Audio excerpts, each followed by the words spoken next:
तू ज्याला विचारतो आहेस त्यामागे एक खोल अनुभव आणि जीवनाचे सत्य आहे.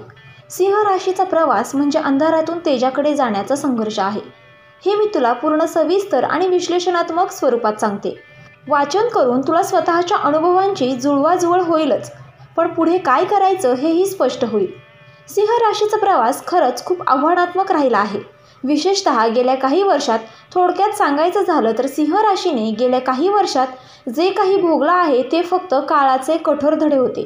पण हे धडे तुम्हाला अधिक मजबूत, परिपक्व आणि अनुभव संपन्न बनवून गेले आहेत. नंबर 1 आहे सिंह राशीच्या जीवनात आलेले क्लेश आणि काळोखे दिवस. स्वार्थी नातेवाईक आणि कपटी मित्र. 2017 पासून ते 2023 पर्यंत सिंह राशीवर शनी आणि राहूचा प्रतिकूल प्रभाव होता. या काळात तुला ज्या लोकांवर जीवापाड प्रेम होतं, ज्यांच्यासाठी स्वतःला झोकून दिलं होतं, तेच स्वार्थासाठी दुरावले, फसवले किंवा पाठ फिरवली. आपला माणूस समजलेली व्यक्तीही अचानक बदललेली असेल आणि काहींनी फक्त फायद्यासाठी जवळीक साधली असेल. कुटुंबातील वडीलधारी मंडळी किंवा भावंडांशी मतभेद, मालमत्तेचे वाद किंवा घरातील सत्ता संपत्तीबाबत ताण वाढले असतील.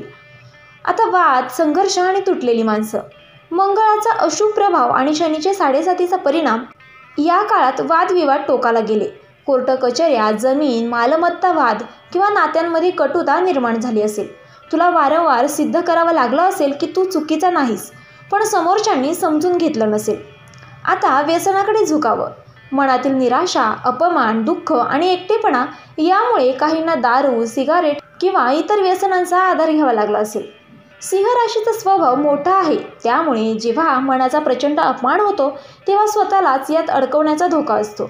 पण एक लक्षात ठेव, व्यसन सिंह राशीच्या तेजाला फिका करतं, त्यामुळे हे टाळायला शास्त्र सांगतं. नंबर 2 आहे सिंह राशीचा आत्मा आणि संघर्षातून उभारण्याची क्षमता.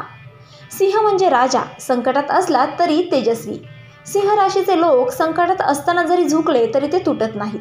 तुझ्या अंतरात्म्यातील नेतृत्व शक्ती, धैर्य आणि पुरुषार्थ तुला पुन्हा उभं करणार आहेत.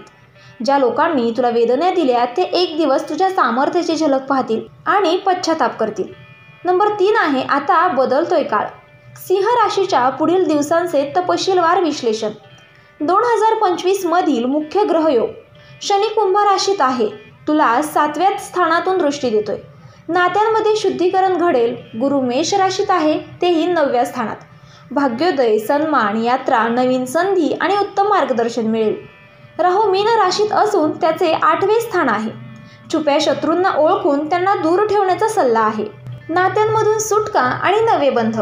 जे नातेवाईक किंवा मित्र कपटी होते त्यांचं स्वतःहून दूर जाणं सुरू होईल.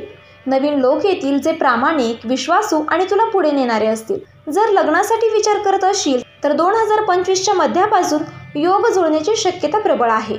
दारू किंवा व्यसनांवर उपाय. सूर्य आणि गुरुची अनुकंपा असताना सिंह राशीला व्यसनांपासून बाहेर काढण्याची ताकद आपोआपच मिळेल. रोज सकाळी सूर्यनमस्कार किंवा प्रातःकाळ सूर्याला अर्घ्य द्या. ओम सूर्याय नमः या मंत्राचा 21 वेळा जप करा. नारसिंह कवच आणि ओम क्षिप्र प्रसादाय नमः हे मंत्र रोज 108 वेळा म्हणणे फायद्याचे ठरेल. नंबर 4 आहे सिंह राशीसाठी काही खास उपाय आहेत, तेही दीर्घकालीन. रोजचे उपाय आहेत. प्रातः सूर्यपूजन, तांब्याच्या लोट्यात जल, गूळ, कुंकू मिसळून अर्घ्य द्या. रविवारी कडधान्य, गहू किंवा गूळ दान करा. रविवारी उपवास ठेवा किंवा एक वेळच अन्न घ्या. आणि काही विशेष उपाय आहेत. नारसिंह कवच धारण करा, कोणत्याही गुरुवारी सिद्ध करून. वडाच्या झाडाला रविवारी जल अर्पण करा आणि 7 प्रदक्षिणा घाला. तांब्याच्या अंगठीमध्ये रक्तप्रवाल रत्न ज्योतिष मार्गदर्शनानुसार धारण करा. नंबर 5 आहे सिंह राशीचा सच्चा मार्गदर्शक. सिंह राशीचा अधिष्ठाता सूर्य आहे. सूर्य प्रबळ झाला की सिंहाचा दरारा आणि तेज वाढतं. सत्य, नीतिमत्ता आणि कष्टाचा मार्ग हे सिंहाच्या जीवनाचे ब्रीद असते. तू जर योग्य मार्गावर चाललास तर 2025च्या मध्यापासून तुला कोणीही पराभूत करू शकत नाही. बोल, तूच राजा आहेस. तुला पुन्हा सिंहासनावर बसायचं आहे.